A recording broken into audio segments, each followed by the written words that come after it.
Buenas tardes a todos. Buenas tardes, Miguel Ángel, bienvenido. No, quería agradecer sobre todo a Juan Viña, a Paula, a la Fundación, que sigamos con esta serie de encuentros literarios en este contexto tan maravilloso que es esta Fundación Cañada Blanca aquí en Valencia, que se han convertido para mí en casi, bueno, en un día especial del mes. Es decir, cuando toca venir, me despierto como animada y con ganas de estar aquí con todos vosotros. En esta ocasión, hoy 22 de marzo, tenemos un autor que para mí ha sido una revelación o un descubrimiento del último año, porque a raíz en torno de las redes sociales nos conocimos, nos pusimos en contacto precisamente aquí en Valencia. Él es profesor de la Universidad de Valencia en Filología Inglesa. Y bueno, él tenía, en ese momento acababa de sacar Jane, una biografía novelada. Y bueno, pues buscando información me di cuenta de que, bueno, aparte de su bagaje como escritor de literatura juvenil, como profesor, como investigador, ha hecho una tesis doctoral sobre la narrativa de Jane Austen, pues se había lanzado a novelar la vida de esta autora, ¿no? Entonces, bueno, nos pusimos en contacto, empezamos a trabajar juntos y a día de hoy, pues para mí, la verdad es que es un orgullo poder tenerlo aquí y hablar con vosotros. Así que yo quería empezar esta charla sencillamente preguntándote, Miguel Ángel, aparte de darte la bienvenida, por supuesto, y que puedas darte la oportunidad de decir buenas tardes, de que nos empezases contando un poco cómo llegas a Jane Austen y que a lo largo de la charla de hoy vayamos un poco desmitificando, desgranando los puntos clave sobre la vida de esta autora, que es súper conocida por el cine, por sus novelas, pero no es tan conocida su vida, la parte interna de Jane Austen. Así que buenas tardes, Miguel Ángel, bienvenido y muchas gracias. Bueno, buenas tardes a todos. Muchas gracias, Marina, por esta presentación. La verdad es que la pregunta de por qué Jane Austen es una pregunta que me han hecho muchas veces, sobre todo cuando empecé a hacer la tesis doctoral y hablaba con amigos, y entonces, voy a hacer la tesis doctoral. Ah, qué bien. ¿Y sobre quién? Pues sobre Jane Austen. ¿Sobre quién? Entonces, Jane Austen. Ah, vale. ¿Y esa quién es? Una escritora, la autora de Orgullo y Prejuicio. Ah, pero eso no son novelas para chicas. Y entonces era siempre como, no. Y sí, o sea, para chicas, para chicos, para todo tipo de gente. Y entonces esa ha sido como una de mis misiones en esta vida, que es dar a conocer a Jane Austen. Entonces, ¿por qué Jane Austen? Pues yo estudié Filología Inglesa aquí en la Universidad de Valencia. Y ahora sería decir, pues cuando estudié la carrera descubrí a esta autora y desde entonces me cautivó, pero lo cierto es que no es así. Cuando yo estudié la carrera hace ya mucho tiempo, pues yo estudié muchas asignaturas de literatura y sobre William Shakespeare, bueno, hicimos monográficos, sobre otros autores leímos las obras. Sobre Jane Austen, yo siempre digo que si se habló de ella, yo ese día no fui a clase, porque no recuerdo haberla estudiado. Sí que a lo mejor luego haciendo memoria, pues hombre, Pride and Prejudice, no Orgullo y Prejuicio, puede que en algún momento se nombrara, pero no fue una autora, ni con mucho, de las que realmente estudiamos. Y eso es uno de los puntos que luego hablamos, porque eso es una, no sé, ¿por qué? ¿Cómo es posible, ¿no?, que una autora con este bagaje, hasta muy recientemente, no ha sido estudiada? Pero bueno, pasó el tiempo, yo trabajaba como profesor de inglés en un colegio y un verano pues fui a coger un libro para las vacaciones a una biblioteca y entonces buscando pues vi una novela con una cubierta que me recordaba una película que había visto anunciada hace algún tiempo, ¿no?, y que un amigo mío me había recomendado y me dijo, yo creo que esa película te gustaría, que era Emma, ¿no?, por la actriz Gwyneth Paltrow, ¿no? Y entonces vi la cubierta, me acordé de la película y dije, bueno, pues vamos a leerla. Claro, la película salió, si no me equivoco, en 1996, pues esto sería un par de años después, más o menos. O sea que ya llevamos Jane Austen y yo un tiempo juntos, ¿no? Y entonces leí la novela en castellano y desde el principio fue como algo distinto. O sea, un sentido del humor, una manera de contar la historia que para mí era novedoso y que conecté inmediatamente con el estilo de Jane Austen. Y esa novela pues luego me llevó a buscar otra novela de la autora y leí Sentido y Sensibilidad, que yo había visto la película tiempo atrás y me encantó. Y ya después leí Orgullo y Prejuicio y para mí eso ya fue un descubrimiento aún mayor, ¿no? Tengo que decir que entre mis novelas de Jane Austen siempre está ¿cuál te gusta más? es complicado, ¿no? Pero yo diría que para mí están Emma y Orgullo y Prejuicio son mis dos novelas favoritas. Entonces, bueno, fruto de ir leyendo una novela a otra, ya luego me leí el resto, ya empecé a leer las novelas en inglés, porque es como hay que leer a los autores, si se puede, ¿no? Y claro, también descubrí que Jane Austen en inglés es todavía mejor, porque ella es una autora que cuida muchísimo el lenguaje. Ella sus novelas las escribía, pero luego las revisaba y las revisaba. Por ejemplo, Orgullo y Prejuicio, ella terminó de escribir el primer manuscrito, que era una novela epistolar, era en versión cartas, pues allá por 1796, es decir, tenía 21 años. Yo a los 21 años, pues pensaba en jugar al fútbol y poco más, ¿no? Y dice, esa chica ya había escrito Orgullo y Prejuicio. Lo enviaron a un editor y el editor, bueno, mejor dicho, ni siquiera la enviaron, porque Jane Austen escribía por gusto para su familia. Ella fue una escritora precoz, empezó a escribir muy jovencita, pues adolescente, y lo que hacía habitualmente era, como le gustaba mucho leer, pues ella parodiaba, ¿no?, de manera así divertida las novelas de su época y escribía relatos breves para luego leerlos por la noche, ¿no? Como no había Netflix, pues por la noche la gente pues leía en voz alta, ¿no?, y lo pasaban bien. Entonces ella escribía para luego estar con su familia y pasar un rato divertido. Y en esas obras que se conservan, que están en un volumen que se llama La Juvenilia, pues uno ya descubre el ingenio de Jane Austen. Son obras muy disparatadas, muy exageradas, muy juveniles, y aunque no tienen un valor literario en sí mismas, digamos, sí que tienen el valor de ver a una chica ya practicando, se ve el ingenio, se intuye ahí a Jane Austen. Claro, cuando de repente escribe ya Orgullo y Prejuicio y lo leen en voz alta, la familia descubre que aquí hay algo distinto. Y claro, su padre, orgullosísimo, pues escribe a un editor famoso, ¿no?, de la época, Tom Cadell creo que es, ¿no? Y entonces le escribe diciendo, tengo en mi poder el manuscrito de una novela de una extensión más o menos así, si le interesa publicarla a coste del autor, es decir, autoedición, pues díganoslo y se la enviamos. Al día siguiente de enviarla, bueno, a pocos días, ya una carta vuelta de correo diciendo, no nos interesa, ¿no? Entonces ya el primer editor que rechazó a Jane Austen sin siquiera leerla. Esto es una esperanza para los que escribimos y que nos han rechazado muchas veces. Dice, bueno, y así como Jane Austen, no me han rechazado. Y entonces, bueno, pues eso fue en 1796-97. Orgullo y Prejuicio se publicó en 1812. Pasaron 15 años en los que ella, y tampoco fue la primera novela que publicó, primero se publicó Sentido y Sensibilidad, que también la escribió por aquella época. En esos 15 años, más o menos, ella no lo dejó abandonado, sino que cambió la forma, le dio la forma de narrativa actual, revisó cada manuscrito, y entonces, claro, el lenguaje de Jane Austen es un lenguaje muy cultivado, muy trabajado, y que ella busca la palabra exacta. Si lo puedes decir una frase de 6 palabras, no utilices 7. Por eso luego al traducirlo es muy complicado, porque esa concisión, esa palabra exacta con tantísimo significado, la ironía, porque Jane Austen es ironía pura, pues es muy difícil traducirlo.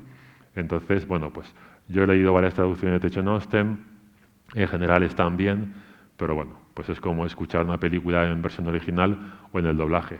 Pues está bien escuchar el doblaje, pero escuchar las voces de los actores y escuchar la pronunciación que ellos le dan y tal, pues siempre es mucho mejor. Entonces, bueno, pues claro, tú cuando quieras me paras porque yo podría seguir hablando hasta las 10. ¿Sabes? Yo tengo una tesis de 500 páginas sobre Jane Austen, por lo cual puedo estar aquí hablando, ¿no? Entonces, bien, pues fruto de ello era lector puro y duro, ¿no?, de Jane Austen. Había leído todas las novelas, cuando acabé la última, empecé por la primera, con otras lecturas entre medias, pero sí que había ya, era como mi autora. Y de hecho ya la gente, ¿no?, pues a mis amigos y tal, no, pues Jane Austen se sentían conmigo, ¿no? Pero ya está, no tenía más interés que un lector. Claro, yo empecé a escribir literatura juvenil, ¿no?, y escribí varias novelas, y llegó un momento en el que yo ya quería como dar el salto a la literatura adulta, y también las historias que yo quería contar, ya las había contado. Entonces estaba buscando una historia. Y un amigo mío que también escribe y ha escrito juvenil, se había pasado a la literatura histórica. Y entonces me dijo, haz novela histórica, porque la historia ya está, simplemente tienes que buscar una buena historia, te documentas y luego ves cómo la vas a escribir, pero no necesitas... Y entonces dije, vale, pues muy bien.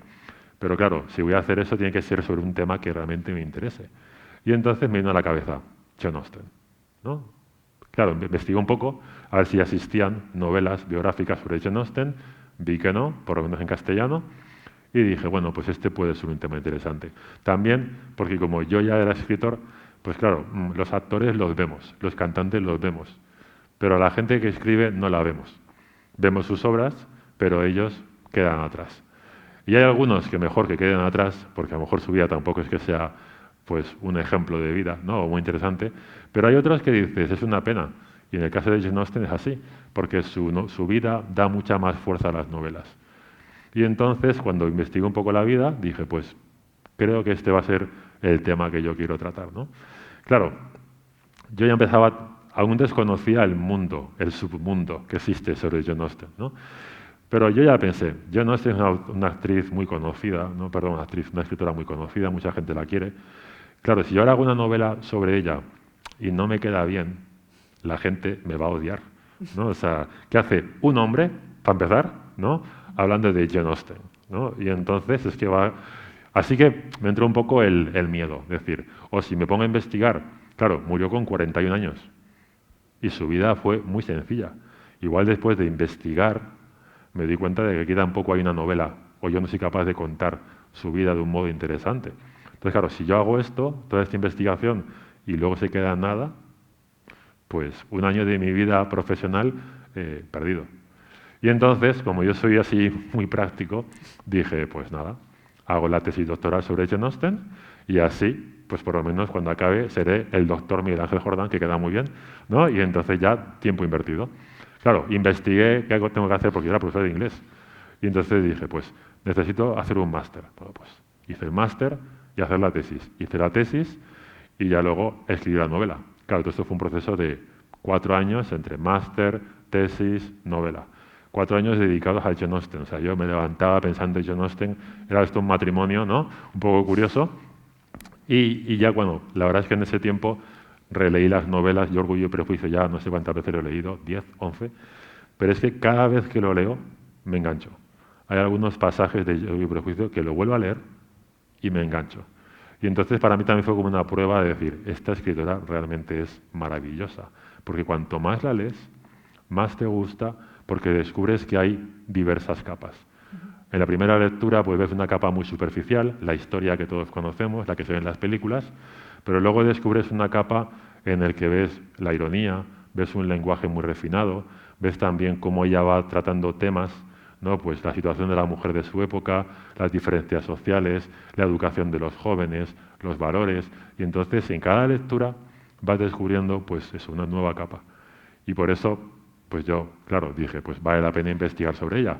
Hice la tesis, hice la novela. Claro, en este periodo, pues yo empecé a investigar, fui a congresos sobre Jane Austen, y en un congreso en Madrid, por el bicentenario de la muerte de Jane Austen, ella murió en 1817, o sea que llevamos 205 años, ¿no? Más o menos, desde su muerte.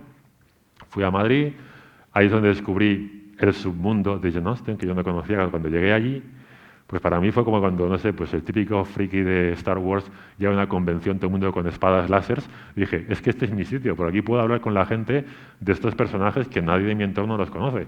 Pero claro, al ver que había mucha gente que sabía mucho más que yo sobre Jane Austen, pues entonces para mí también eso fue un descubrimiento.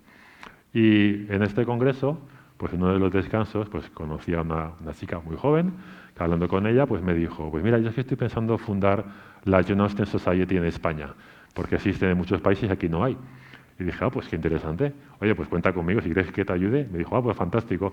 Yo soy la presidenta y tú el vicepresidente, ¿no? Y así es como empezó la Jane Austen Society en España, que ahora ya pues tenemos miles de seguidores y estamos haciendo actividades en universidades, porque hay un asset de Jane Austen, ¿no? Entonces, sí, yo la primera vez que contacté con él dije, hombre, ¿es el vicepresidente de la asociación de la Jane Austen Society en España? Me dice, sí, soy el vicepresidente y somos 2. Sí, claro, esto fue... claro, esto ahora no hay que decirlo mucho, ¿no? Para que parezca que mucha... No, ahora, no, ahora ya no, pero... ahora ya tenemos gente, ¿no? Pero al principio que teníamos una página web y nosotros 2. Y la gente como, quiero pertenecer a vuestra asociación y no sabemos si hay sitio, pero en fin, haremos lo que podamos, ¿no? Y entonces, bueno, o sea, pues... Y claro, a mí esto me ha llevado luego, bueno, me ha cambiado la vida. Yo lo digo por ahí mucho, que yo no esté, me cambió la vida, y es que me cambió la vida. Porque después de hacer la tesis, pues salí una plaza en la Universidad de Valencia, la gané, y ahora pues ya me dedico a la Universidad de Valencia, gracias a Jane Austen he hecho estancias de investigación en Nueva York, he estado en el sitio en el que estuve, Berkeley, ¿no? El verano pasado me voy a Harvard este verano, invitado por una profesora experta en Jane Austen. Entonces dice, claro, conocer a Jane Austen abre muchas puertas, ¿no? Y que realmente ha sido una evolución, ¿no? Y esta novela en realidad para mí ha sido como mi tributo, ¿no? O sea, a una autora que a mí me cambió la vida, que me ha aportado horas y horas de entretenimiento, de descubrimiento. O sea, que eso sería así, ¿no? The big picture, que decimos en inglés, ¿no? De por qué Jane Austen, ¿no? A mí hay una cosa que me llama mucho la atención y has comentado un aspecto de eso, que son las capas de las novelas de Jane Austen, que según la profundidad con la que la leas o las veces que la leas vas descubriendo, vas excavando un poquito más en esas capas, pero tiene otro punto más, es decir, que esas capas lo que pueden hacer es que tú puedas leer las novelas 11 veces, como dices, y seguir encontrando cosas. Pero tiene otro factor, que es que según a la edad que la leas, te vas a identificar con un personaje o con otro personaje. Y entonces vas a hacer otra lectura totalmente distinta, la puedes volver a leer 11 veces, pero desde la empatía con ese otro personaje. Y me llama mucho la atención que esto lo consiga, además, una autora que muere tan joven y que empieza a escribir tan pronto, tan jovencita. Entonces, bueno, era un poco también una reflexión sobre la que quería que nos comentases tu punto de vista, ¿no? Porque, claro, es que yo creo que es una literatura en la que tú empiezas a tirarles del hilo y tienes que llegar un momento que digas, basta, no, ya no puedo tirar más, o sea, es que se me va la vida en ella. Sí, la verdad es que, bueno, o sea, como bien dices, ¿no? O sea, la lectura de una novela depende de la edad que uno tenga. Pasa con Jane Austen, pasa con muchas obras, con las obras que tienen profundidad. O sea, una novela 100% comercial que no tiene más profundidad que la historia, ya está. Pues da igual cuando la leas, es entretenimiento puro y duro, lo entenderás mejor o peor, pero igual no te influye tanto. Claro, cuando tú lees una novela de cualquier gran autor, de Dostoyevsky o de Charles Dickens o de quien sea, pues con la edad, pues claro, las novelas al final son vida de personajes, ¿no? Que está plasmada ahí. O sea, en la época de Jane Austen la novela estaba vista como un género menor, ¿no? Como un entretenimiento un poco superfluo. De hecho, ella pues lo parodia, ¿no? Y entonces lo vemos en las cartas y lo vemos en sus novelas, ¿no? Pues por ejemplo, en las cartas ella le cuenta a su padre por carta, pues ha venido la señora no sé quién que ofrece una biblioteca ambulante. Para que nos hagamos una idea, en la época de Jane Austen, una novela, el precio que costaría traído a la actualidad sería unos 150 euros. Por lo cual, ¿quién compraba novelas? La gente realmente pudiente. Entonces, pues la gente leía porque había bibliotecas ambulantes, pequeñas, colecciones de gente, de patrones que ponían a disposición del gran público novelas, pero muy poquita gente lo compraba, ¿no? Entonces ella dice, ha venido la señora no sé quién para que si nos queremos suscribir a la biblioteca y dice que entre todas las obras, que también hay algunas novelas. Y dice, como si nosotros nos avergonzáramos de leer novela cuando en esta casa estamos orgullosos de leerla. Y entonces, en la novela La abadía de Northanger, que es una de las que escribió también jovencita, pues hace una defensa de la novela, diciendo que, bueno, pues que la novela es un género por medio del cual, con un lenguaje refinado y una trama interesante, pues se profundiza en el ser humano, en el conocimiento, en la personalidad, en la psicología, y es lo que hace ella. Por eso, claro, como ella le da esa profundidad a las novelas, es un estudio de la persona, pues cuando uno es más jovencito, posiblemente se quede más en lo más de jovencito, que es el romance, que es a lo mejor lo más superficial. Cuando vas teniendo más experiencia vital, a lo mejor ya te pones en el lugar de la madre, que antes te pareció una exagerada. Luego también entiendes más el consejo. Entonces, claro, vas pasando de una visión a otra. Y eso pues también enriquece. A mí me pasó, claro, yo cuando leí la novela Persuasión, fue la última que leí de Jane Austen en esa primera vuelta, pues después de leer Emma, Orgullo y Prejuicio, que es todo, ¿no? Pues ironía, es divertido, leí Persuasión, que posiblemente algunos no la conocéis, ¿no? Pues como diferencia, sin hacer aquí spoilers, ¿no? Pues mientras que todas las novelas suelen ser pues una chica joven, joven quiere decir entre 17 y 21 años, 22 años, pues que descubre el amor, ¿no? Y tras ciertos problemas, pues consigue más o menos estar con el hombre de su vida o no, ¿no? Por tampoco te la quiero spoiler. Persuasión es otra cosa, y esto es el principio. Pues es una chica pues que cuando era joven y tenía esta edad, pues conoce al hombre de su vida, que es un marino. Ella es de clase alta, él todavía está haciéndose un lugar en el mundo, se comprometen, pero luego ella, debido a las presiones familiares y del entorno, pues rompe el compromiso, porque él no está a la altura. Él se va y pasados 8 años, él, con las guerras napoleónicas, pues se ha enriquecido y vuelve. Y ahora ya es, ¿no?, pues capitán de la Marina y es un hombre apuesto. Y entonces, claro, y ella se ha quedado soltera porque en realidad le estaba esperando. Y entonces es una novela de nostalgia, de segundas oportunidades, de resentimiento. Entonces, claro, es mucho más serio. Yo suelo decir que Emma es luz y Persuasión son nubarrones, ¿no?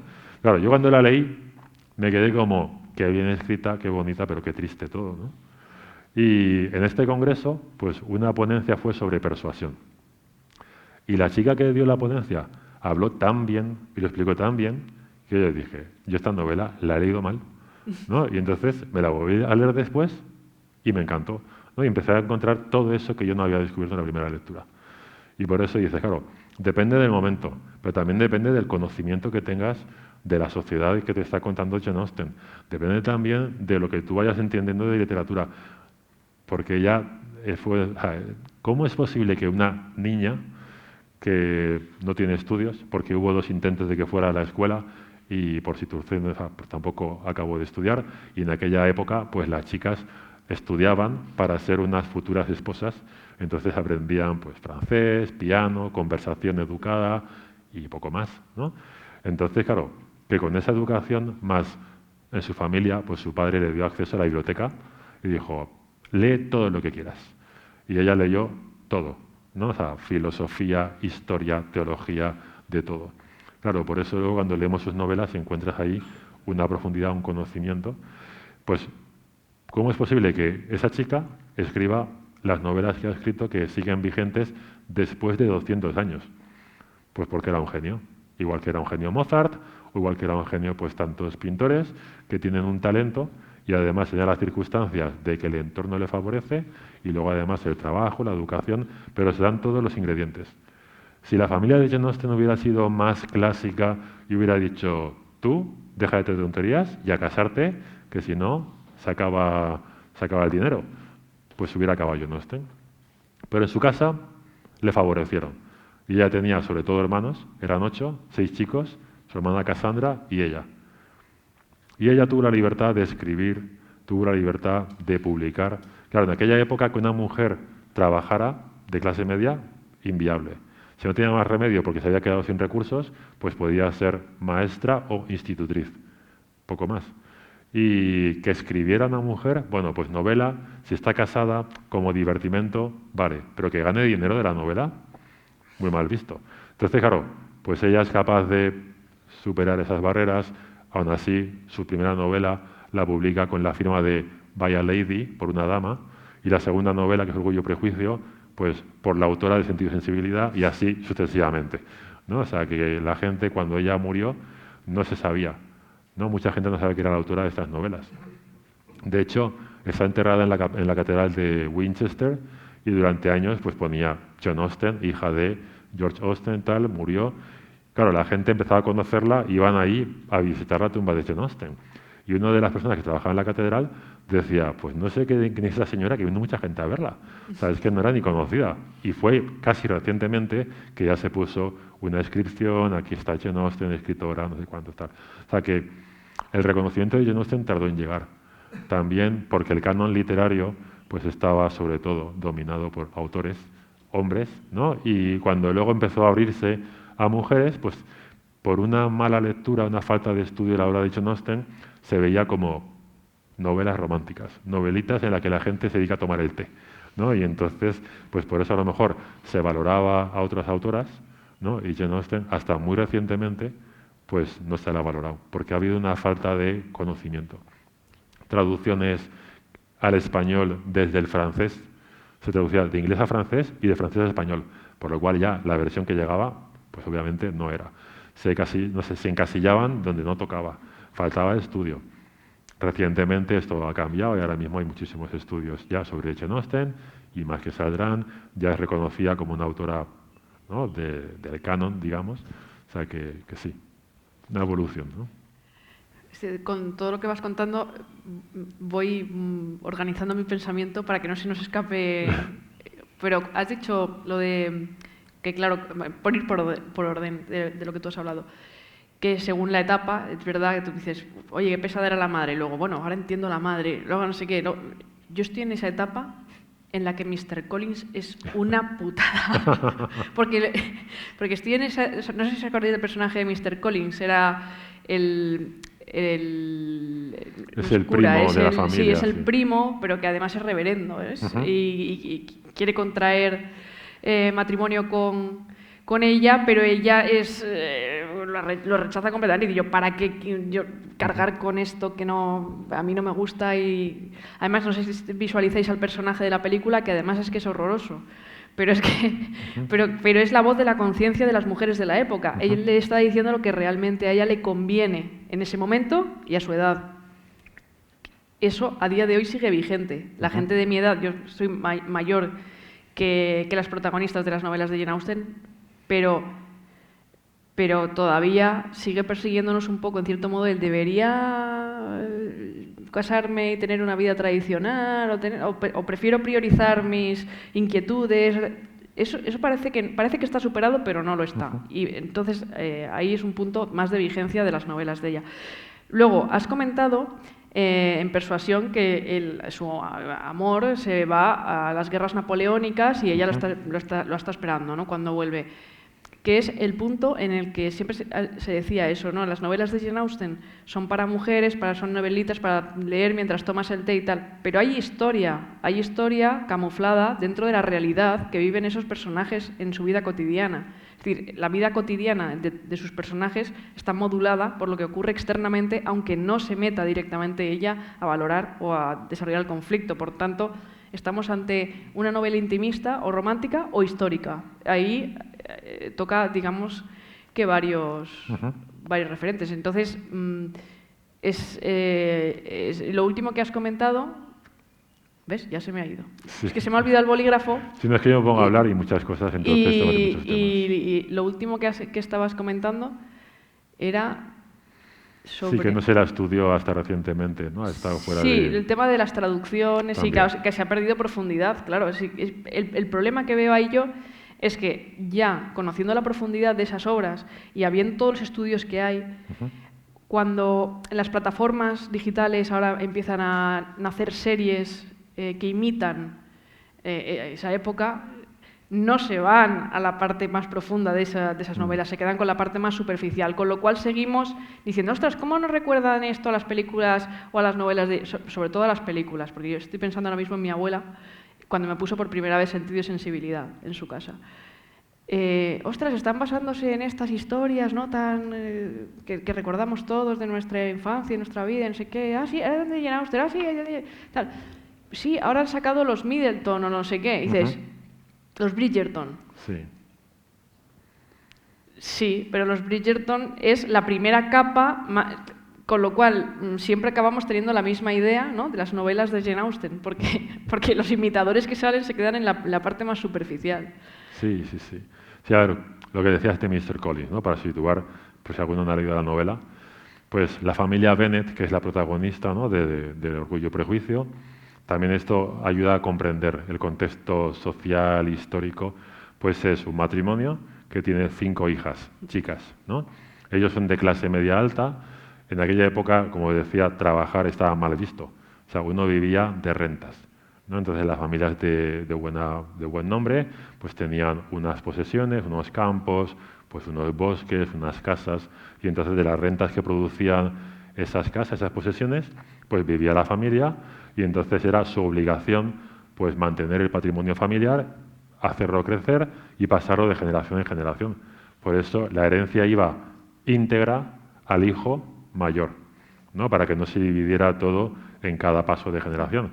Y luego al resto de hijos o de hijas pues se les dejaba alguna parte, ya sea una cantidad de dinero o si se hacía clérigo pues una parroquia que tuviera unas rentas, es decir, pero el hijo mayor se llevaba el montante, ¿no?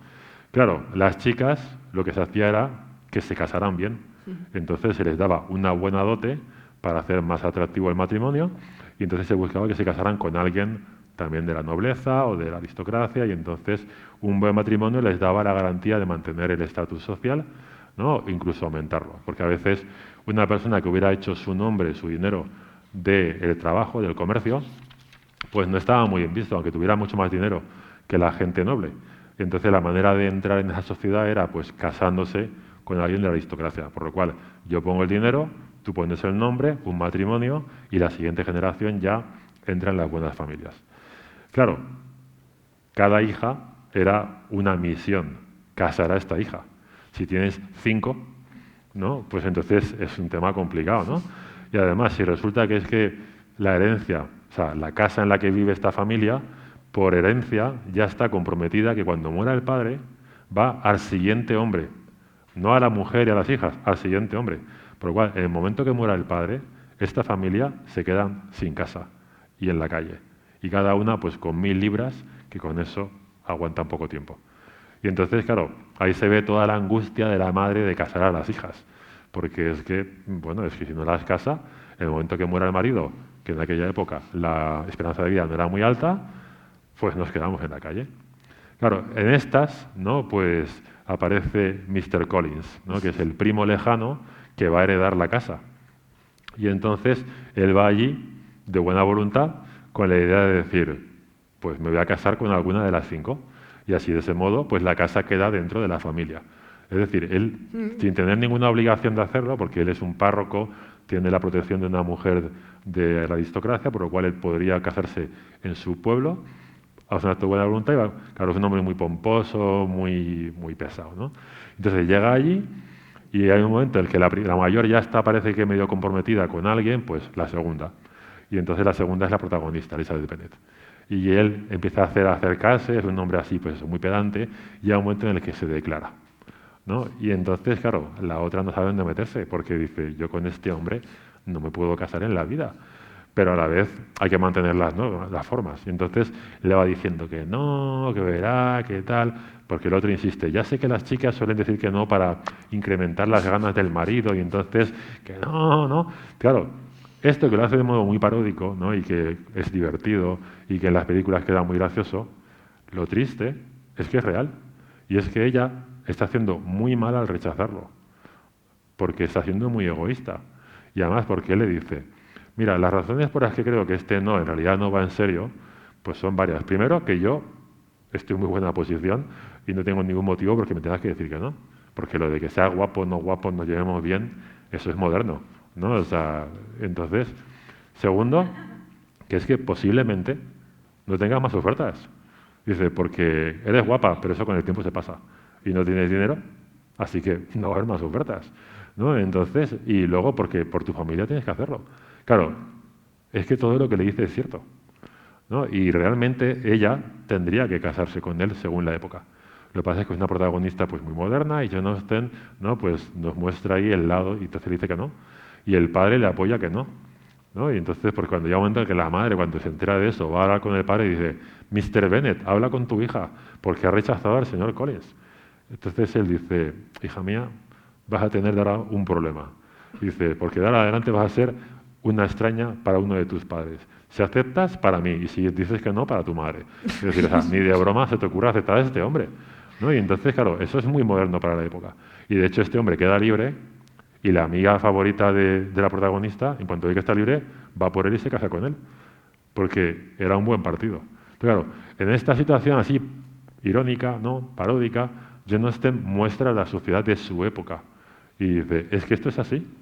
Claro, como lo muestra de un modo así divertido, pues parece que, pero está diciendo, esto es una realidad, ¿no? Y entonces, claro, ella con su propia vida, pues, porque ella defiende, ¿no? El matrimonio por amor, y lo dicen sus protagonistas, y lo dice ella en las cartas, y lo dice ella con su vida, porque claro, Jane Austen, pues, tuvo un romance que en realidad no fue nada, ¿no? Famoso con Tom Lefroy, hay una película que se llama La joven Jane Austen, ¿no? Que es una especie de intento de hacer algo biográfico, pero en realidad es todo fantasía, ¿no? Bueno, pues ella durante unas semanas pues estuvo como flirteando con un chico que pasó por allí, pero cuando la familia de él se enteró de que estaba flirteando con la hija de un párroco cuando él tenía que conseguir una buena posición, se lo llevaron, ¿no?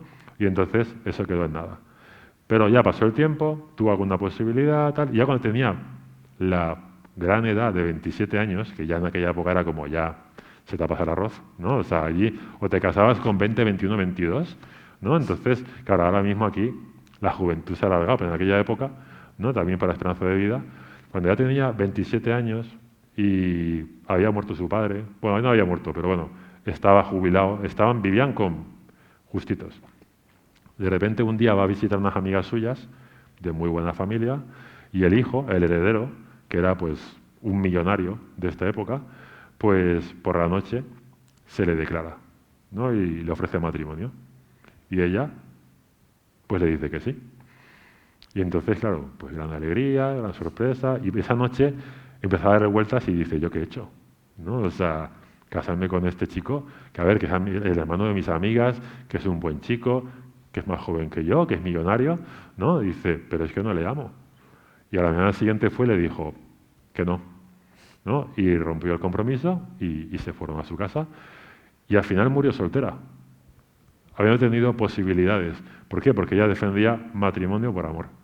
Y entonces, como no encontró con la persona que ella sí que amaba, no fue posible, y las otras no, pues dijo, pues me dedico a escribir, ¿no? Y a cuidar a mi familia, y entonces, pues eso dices, tiene esa fuerza la novela, ¿no?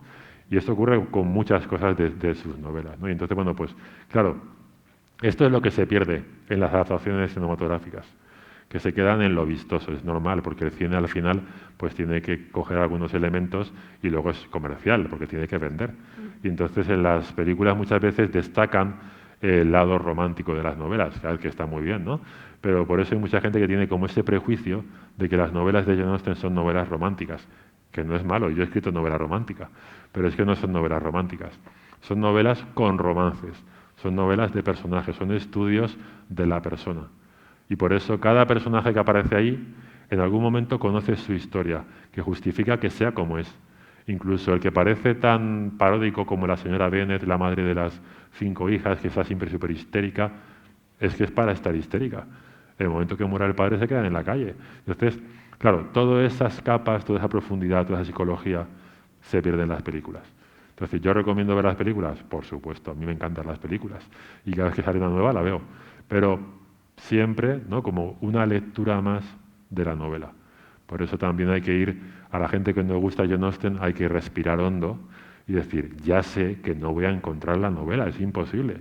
Entonces, en vez de agobiarme, disfrútalo como una lectura más, como una posibilidad de ver, pues la última película que salió de Emma, hace 2 años o por ahí, es súper colorida, es muy vistosa, es divertida. ¿Es fiel a la historia? Pues más o menos, ¿no? Tampoco es muy fiel, pero bueno, es que no se puede ser fiel. Si quieres hacerlo fiel, pues para eso te lees el libro, ¿no? Entonces también yo creo que hay que... Pero sí que es cierto que a lo mejor ese dar un especial énfasis, digamos, no sé, al folclore, ha hecho que nos quedemos en los vestidos corte imperio, las grandes casas, los carruajes, los bailes, que está muy bien, pero eso no es la historia. Y por eso, pues los Bridgerton o quien sea, ¿no?, pues no es Jane Austen. ¿Será bueno o no será bueno? No lo sé, ya es su género, pero es confundir. No es como decir que Valencia son las fallas. A ver, las fallas son parte de la cultura valenciana, pero no solamente es eso. Pues es un poquito lo mismo, es como simplificar, ¿no? Es lo más vistoso. ¿Y qué crees tú que queda por hacer con la figura de Jane Austen? ¿Qué podemos hacer o qué deberían hacer las instituciones o cómo podrían utilizarla? Porque pues yo creo que todo el mundo tendría que comprarse mi novela y leerla, ¿no? Yo creo que es lo que hay que hacer, ¿no?, para conocer su vida. Pues podemos empezar por ¿cuántos? 20. Sí, a ver, yo creo que es necesario, por un lado, conocer la vida de Jane Austen, ¿no?, que es muy desconocida porque la vida de los autores en general es desconocida. Y creo que también, bueno, pues eso, es que las novelas de Jane Austen, aunque fueron escritas hace mucho tiempo, se traen a la actualidad, las siguen vigentes. Y de hecho, cada vez están saliendo más versiones actualizadas de las películas. Es decir, por ejemplo, hace unos años ya salió en español, se llamaba Fuera de Onda, creo, Clueless, ¿no?, que es una Emma en Beverly Hills. Y la historia es Emma, y los nombres son no todos iguales, pero está Collins y está Darcy, ¿no?, y están pues nombres que dicen, bueno, pues... Y la historia es la misma. Hay webseries de chica delante de la cámara web contando su historia, y es Elizabeth Bennet, y es Emma, y es en la actualidad. Y la historia aguanta. ¿Por qué? Porque no son novelas que estén ancladas a un periodo histórico, sino que son novelas sobre personas con unos valores, con una profundidad que son fácilmente adaptables los conflictos, ¿no?, las relaciones, y por eso, claro, dices, yo creo que leer a Jane Austen nos hace mejores personas, en el sentido de que nos aporta unos valores, un conocimiento de la persona, un conocimiento de las relaciones. Claro, ahora las relaciones personales van aceleradas. Como vamos acelerados en todo, pues lo que antes, claro, cuando yo explico al público juvenil, dice, mirad, antes hubo una época en la que si querías hablar con alguien, llamabas por teléfono fijo a su casa.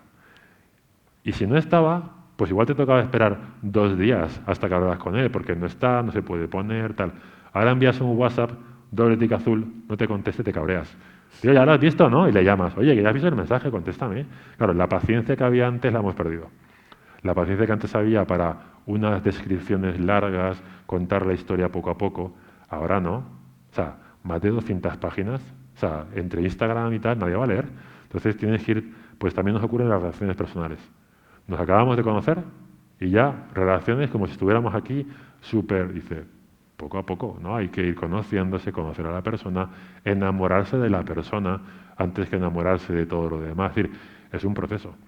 Eso es lo que vemos en Jane Austen. Vemos un proceso, ¿no?, en el que hay un conocimiento, en el que hay pues muchos tratos, mucha paciencia. Entonces, eso es lo que a lo mejor podemos aprender también ahora, que cada persona tiene un valor, que cada persona tiene una historia, que no se puede juzgar en 2 segundos, que necesitas un tiempo.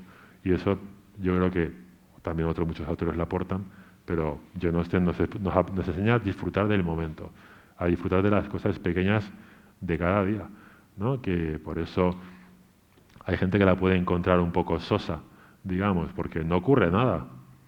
¿En tu vida qué ocurre? Tampoco gran cosa. ¿Y tu vida es sosa? No, pues porque el cariño de la gente que yo tengo, lo que me ocurre, tal. Bueno, pues es un poco lo mismo. Jane Austen es vida normal y corriente, con algunos conflictos. Y por eso, como lo explica tan bien, nos metemos en la historia y somos capaces de apreciar la belleza de la cotidianidad, ¿no? Bueno, además en su novela veréis que hay un aspecto que llama mucho la atención. Bueno, hay 2 aspectos que llaman mucho la atención. Uno es el entrar en la misma atmósfera, o sea, que consigue la misma atmósfera que Jane Austen en sus novelas, con lo cual te metes en la época, te metes un poco en el universo de ella. Y luego, algo que además te han dicho muchas veces, que es que parece que está escrita por una mujer. Cuando te planteas la voz narrativa, cuando te planteas escribirla, ¿cómo dices, Dios mío, qué voz le pongo yo a Jane Austen, ¿no? Sí, eso la verdad es que era un reto, ¿no? Porque como podéis ver, yo soy bastante poco femenino, ¿no? Entonces, claro, dices, métete tú, por un lado, en la cabeza de una genio, como es Jane Austen, en sus pensamientos, sentimientos, y luego dale voz, ¿no? Entonces, ¿qué hice? Pues le pedí a mi hermana que la escribiera y yo la firmé, ¿no? Serías no. Pues entonces lo que hice fue, claro, leerme las novelas muchas veces, ¿no? En inglés, en español, las cartas, porque claro, la novela está escrita en español. Entonces también tiene que buscar, por un lado, su voz original, pero cómo la escucha la gente que ha leído sus novelas. La musicalidad, ¿no? Claro, las cartas de Jane Austen, hay un tomo, hay no sé cuántas cartas hay, pero son muchas páginas. Pues en las cartas ves a Jane Austen en el día a día. Las cartas tienen interés, hombre, para conocer a Jane Austen, sí, literariamente son cartas a su hermana. Cassandra, ya que estás en Londres, compra un poquito de cinta para el sombrero y tal.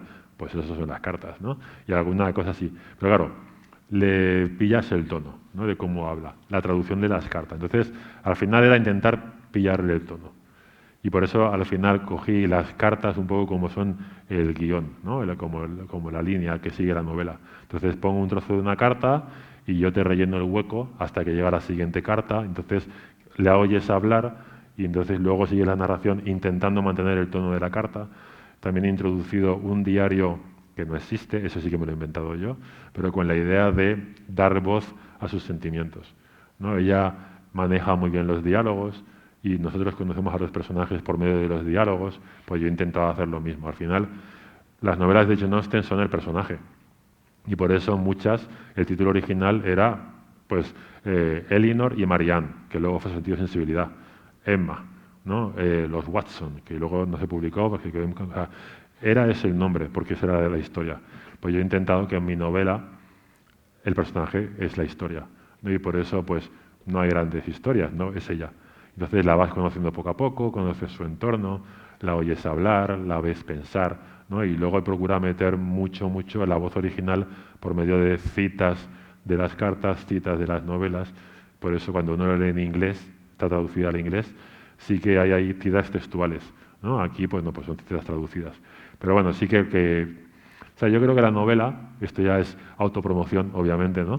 Pero bueno, es para gente que conozca a Jane Austen, es para gente que quiera conocer a Jane Austen, haya leído o no las novelas.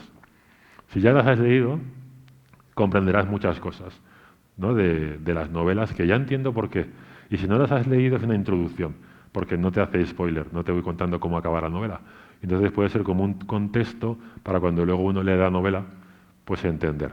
Y sobre todo es un acercamiento y es intentar demostrar que esta gran autora fue una gran persona, con una vida muy normal, pero dentro de esa vida normal ella fue capaz, ¿no? de, con una visión muy profunda del ser humano, pues entrar, comprender cómo funciona la personalidad y luego reflejarlo de un modo muy entretenido, que también es uno de los méritos. En aquella época las novelas eran muy largas. La gente necesitaba 800 páginas para contar una historia y en medio te ponían algunos pasajes densos, como para hacer ver que era una cosa seria. Y ella, de hecho, pues bromea con su hermano en una carta y dice, pues ya acaba Orgullo y Prejuicio, estoy bien con las procuras de impresión, va a quedar muy bien, se lee muy fácil. Igual habría que introducir algún tratado de filosofía por medio para que quede un poquito más densa, ¿no? Porque dice, porque es lo que había en la época, ¿no? Entonces, tú lees Orgullo y Prejuicio volando. Las novelas son cortas, se leen muy rápido. Tú lees otras novelas de la época, Charles Dickens es posterior, me encanta Charles Dickens, pero a veces que dices, se nota que te pagaban por páginas, ¿no? Porque va estirando la historia y estirando la historia, ¿no? Dice, bueno, pues ella fue capaz de escribir novelas con mucha profundidad, pero a la vez muy fáciles de leer, que por eso, como están tan trabajadas, parece que son sencillas, ¿no? Pero esa sencillez oculta muchísima complejidad, ¿no? Y lo que pasa es que está tan bien trabajado, es como cuando tú ves a un acróbata, ¿no? dar volteretas y dices, qué fácil, ¿no? Y dices, hazlo tú. ¿No? Y dice, claro, porque no ves todas las horas de entrenamiento, todas las caídas que hay detrás. Ves el resultado final. Y es hacerlo fácil es parte del arte. Entonces, ella hace que parezca fácil ese contar una historia tan complicada que cuando luego vas tirando de cada trama, de cada personaje, cuando profundizas, pues te das cuenta de que yo, claro, mi tesis son 500 páginas, ¿no? Explicando cómo construye los diálogos, cómo construye la narración, cómo construye, claro, citas y citas. Yo he aprendido mucho, ¿no? de Jane Austen, de cómo escribe, ¿no? Sí, sí, sí.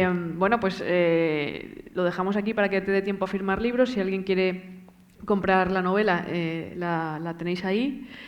Muchísimas gracias a todos por venir hoy. Reitero mi agradecimiento a la Fundación, a Juan Viña, a Paula y sobre todo a ti, Miguel Ángel, porque creo que ha sido una tarde de lo más ilustrativa y Muy nos vamos a bien. ir todos con muchas ganas de leer Jane. Ese es el objetivo. Muchas gracias. Pues nada, muchas gracias.